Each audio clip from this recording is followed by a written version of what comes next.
Hey everyone, I wanted to take a few minutes to talk about something a couple people have asked me to talk about and explain just why it's important and the basics of how to do it. And that is selecting Pantone colors for your designs, specifically when you're designing them, and how to do that. And today we're not going to get in to the deep depths of color theory because it is very deep in that sense, and there's a lot of nuances to it. But we're just going to do the basics, the very basics today, why it's important, what it is, and how to do it specifically with vector art. So first off, if you haven't ever used Pantone colors, what Pantone is, they're a private company, but essentially they standardize swatches of colors for all kinds of different industries, all kinds of different uses. Paints, inks, textiles, dyes, things like that. They create a standard for that. And if you've never seen one, all their different ones come in Pantone books like this. Like this is called a Pantone book, and it's all these swatches. And these are actually all individually printed. They're not a digital CMY simulation of these colors. They're actually each individually printed, so they're like dead on accurate. And the one you specifically want to look for when you're looking at plastisol inks within t-shirt printing is the Solid Coated guide. This little guy right there, I don't know if you can see that or not, but you want to get the Solid Coated one because that is what the industry standards for these kind of inks are based off of. If you go with an uncoated book, that's going to be more for like flat stock and water-based flat stock inks. There are TPX and TSX guides, those are for dyes and garments and different things. So specifically with t-shirt printing, you want to use the Solid Coated book. And so that's what I have. So I always have this with me when I'm designing, because no matter what, I can look at a swatch and see an accurate color and what that's going to look like. And the reason that's important is because if you give it to your printer and you specify those colors, they will also have a book. And when they're mixing up those inks and they're first striking those inks and making sure, they're going to take that swatch and put it right down next to the ink and make sure that it color matches. So it will accurately color match your print. That way you're getting what you expect. So you've looked at the swatch in your book, you know what it looks like, they've looked at it in theirs, and they're accurately matching to that.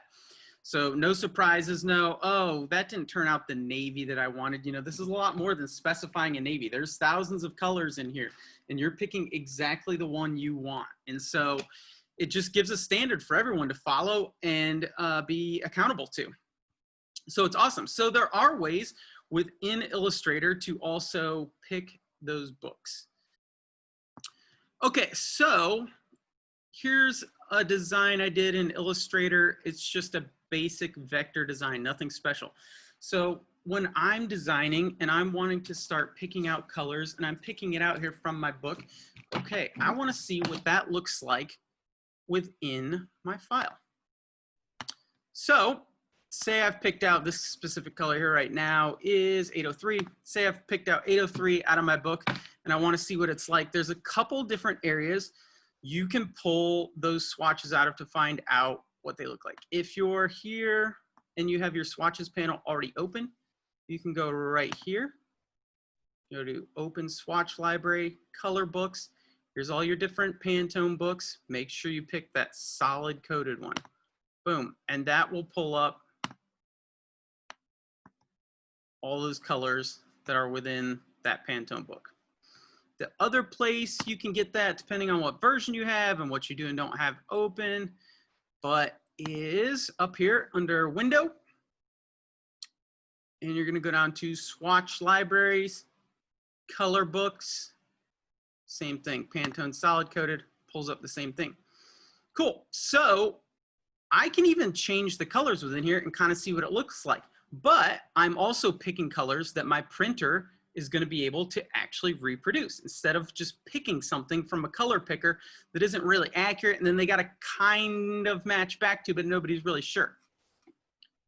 So say I want to see what this color looks like.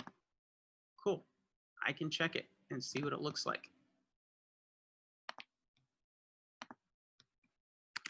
So that's how you do that. That's it. And so once you have the color selected in there, you save your file with it selected. So now when it goes over to your printer, they've got your AI file, your EPS, or however you're saving it. They go in and they select it.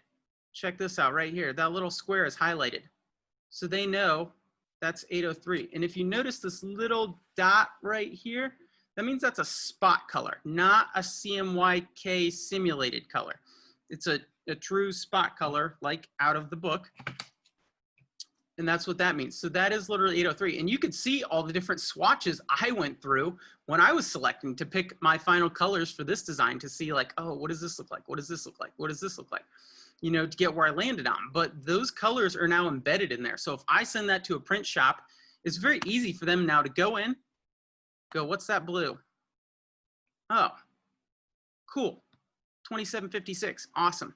And then they can mix up their ink to match back to that exactly every time.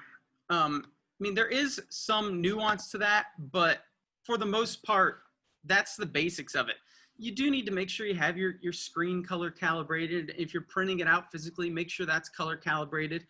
There's some variances with things like lighting. There's some variance with things like cones and rods and males versus females.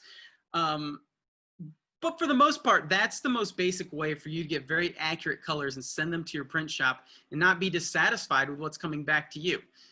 So it's a very symbiotic relationship with whoever's designing and whoever's printing, that making sure they're giving the printer the right information and that printer is now matching back to that information as well. So definitely get one of these books. They are a little bit expensive, but not overly expensive. You know, if you look at what it costs to buy a MacBook Pro or an iPad Pro or any of that, this is like a 10th of that. And I use this thing all the time, almost daily. So just buy it. Like, it is so worth it to just have one. Buy it. Make sure you have an accurate reference all the time. Some people in the past have said, oh, they're really expensive though. It's well worth it. Spend the money. But I was able to pull a couple strings and make it even a little bit better for you guys. So my friends over at Atlas Screen Supply, I contacted them. I said, look, I'm going to be sending some people over. They're probably going to want to get Pantone books. What can we do? They made a code, a promo code for you guys. It's Leber10, my last name, Leber10. And that will take 10% off of these Pantone books. And I will put a link to that